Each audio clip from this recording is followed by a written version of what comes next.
And we are live. Hello and welcome to the Relevate live stream. I'm Avon, your host, and also with Amanda, also your host. Sorry, that was a bad intro. How you going, Amanda? I'm great. How are you, Avon? I'm all right. You got to roll with these things on the fly. Let's try some stuff. I guess if this is your first time watching or a long time listener, or there's some saying you can rattle off there. Long time listener, first time caller. Anyway, Yeah. let us know in your comments, which entryway do you like? Do you like your host, this is your host, or is there some other thing we should be saying? Anyway, the Business Octopus, this is the kind of live stream, and we get on here and we talk every week, don't we? About some stuff. Yes. Many topics pertaining to business. Cool things, and I guess the way we started this is probably topical to what we are trying to talk about, and that is imposter syndrome. Because like it could be feeling like you're making mistakes, or feeling like you don't belong, or feeling like everything is high stakes and you have to get everything right. We certainly didn't get everything right at the start of this. Some intentional, some unintentional, but we roll with the punches. And so I guess in this episode, I just really want to talk about how it affects us, what we could do about it, and just really describe the problem. I think that's probably the first point. I've felt it recently. You've felt it recently. And then, like you need to get some support mechanisms to try and deal with that as well. I know that we're sort of smashing growth goals left, right, and center. And at every point, I'm like, what is going on? I am no good. How do I even fit in this situation? I don't belong here. So I guess, do you want to tell me what you think it is? Yeah, I think that last thing you said kind of nailed it, at least how I experience it. It's like, I am not supposed to be here.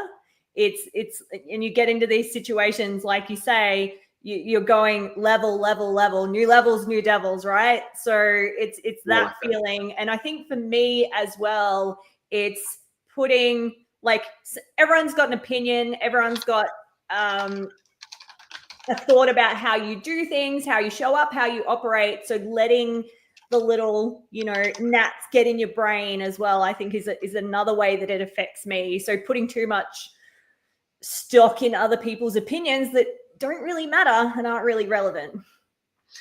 I definitely get you on that one. Like, there's plenty of people who love to tell me how I'm not good enough or not doing well enough. And, I kind of see it as a little bit of motivation in that, I want to, be at the end to say F you. And I know that I've got a business bigger than them already. And exactly. It's just the point of now really starting to take off, and a lot of things are going really well. But even when it's going really well, you can get those moments because it's just a fleeting moment of doubt. Like the other day, there was a while ago, like there was a YouTube video or live stream that I did when we got to 50,000 subscribers. So we're at over 200 now. But when I was getting to 50,000, like, it was a pretty big deal. It was like the new sort of high, the new crescendo. And I did a live stream because we were really close. And I thought, oh yeah, in the next 10 minutes, it'll tick over, because it was like pretty frequently getting these subscribers.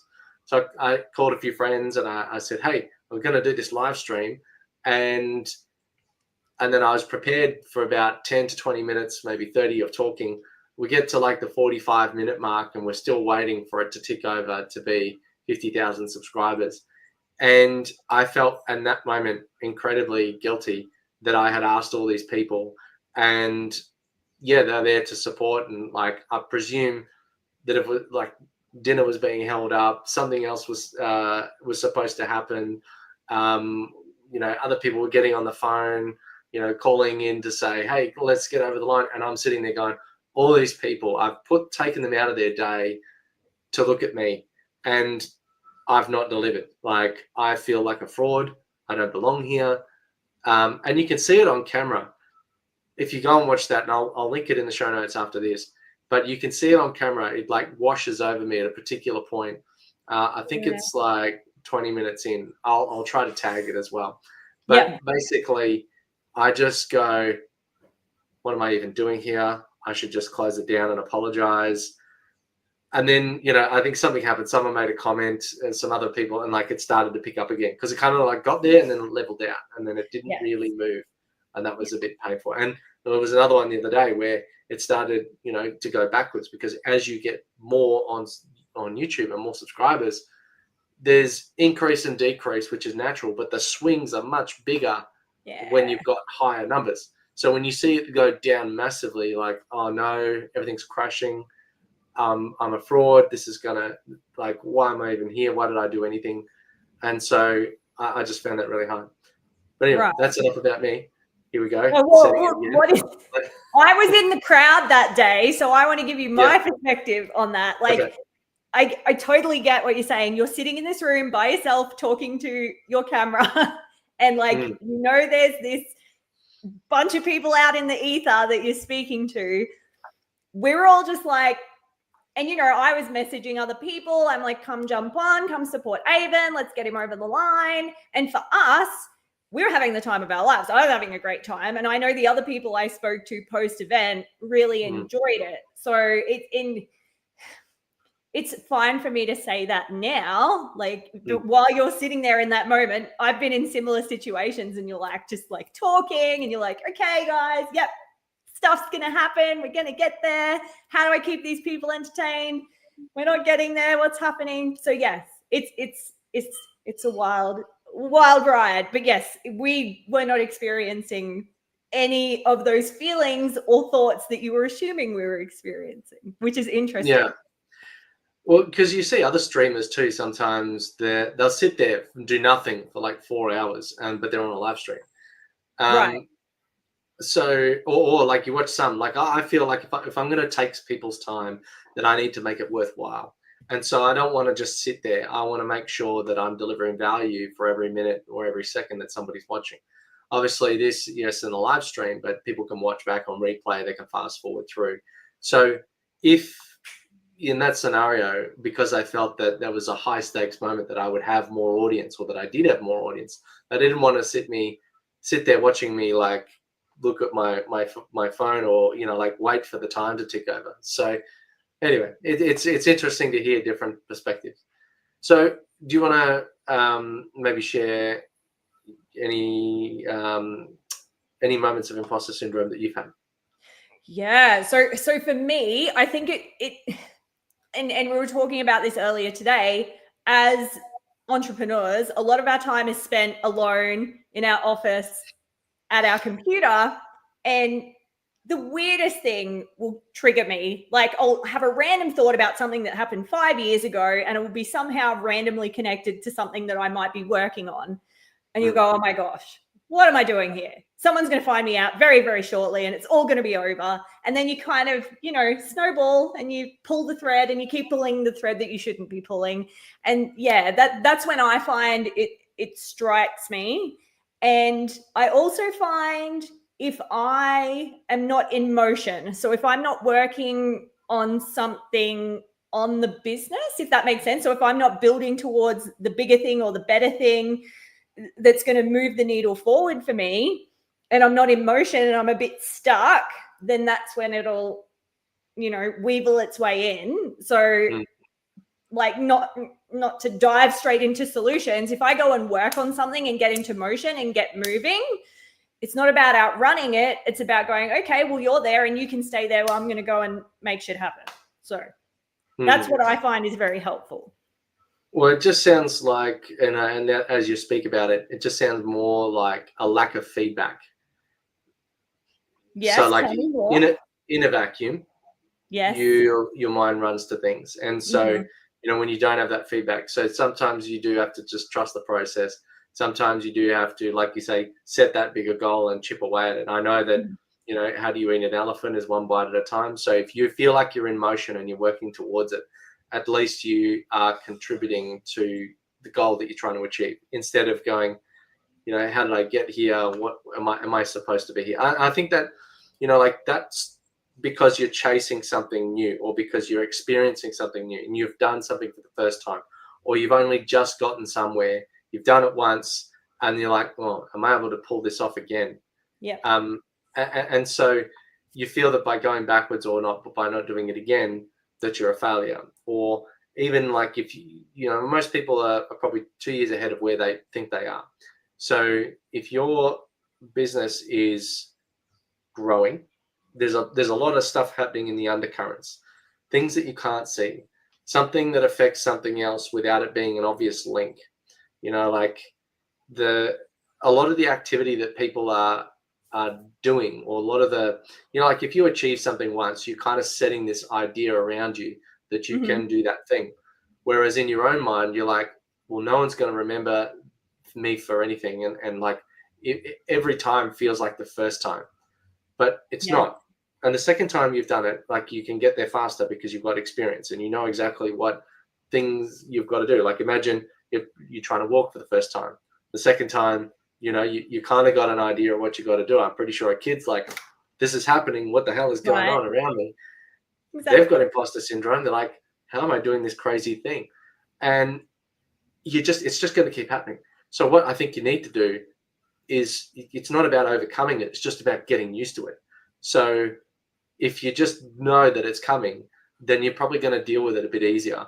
And you'll know that, all right, well, if I'm feeling this imposter syndrome, I'm going through a bit of growth, I'm learning something new, and I've reached a new level. It's probably more of a sign that you are achieving things than a sign that you're not. I like that idea. So, and I think we always have talked about, I have a couple of friends when you're about to go through this massive like growth or transformation, either personally or professionally, you might get a bit sick, or you might like feel a bit run down or tired because you're going through that transition, which I find really fascinating. Do you experience that, Avon? I'm curious. Well, you're talking about the people, and I would say you really got to be selective on who's around you, because some people can lift you up and some people can bring you down. I would suggest that but you do need people around you, because like if you've got other people that are in your sphere that can kind of like be your cheerleader, or help you get through that, like talk you down off the ledge, if you will. Like there are some people that will, are in potentially leadership positions, are people that you trust. Probably family are the worst ones to give you advice on business. So having people around you is good and bad, but they just need to be the right people. That's right. As someone who has previously surrounded themselves with the wrong people, I can attest to that. It makes all of the difference. You need to be very intentional when curating the people you spend your time with. So I think a couple of things to implement is, learn from failures. And if you're stuffing up something, you're learning. If you feel like you've got imposter syndrome, you're learning.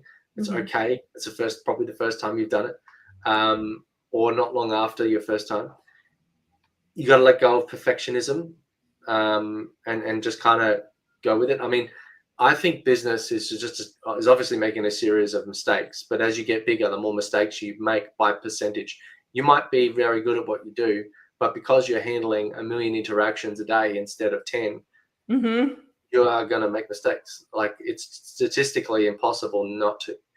So I think, you've got to separate the feelings from the facts. If you say, I'm no good, this isn't working, everything's broken, I'm a failure, but 98% of the rest of your business is running brilliantly, and you've just got this one little area that you feel personally connected to that's not doing so great. Yeah, that's it. Data over drama, team. Data over drama. The other thing you said that I liked and I wrote down, new levels, new devils. Yes, new levels, new devils. So I've been collating a list of sayings, and maybe I'll put it in a book one day or something like that. And it's just have the saying and then have like the reasoning and why that's important, and then that could be good. I like it. Yep, data over drama. Having friends in the game, not people that have really strong opinions.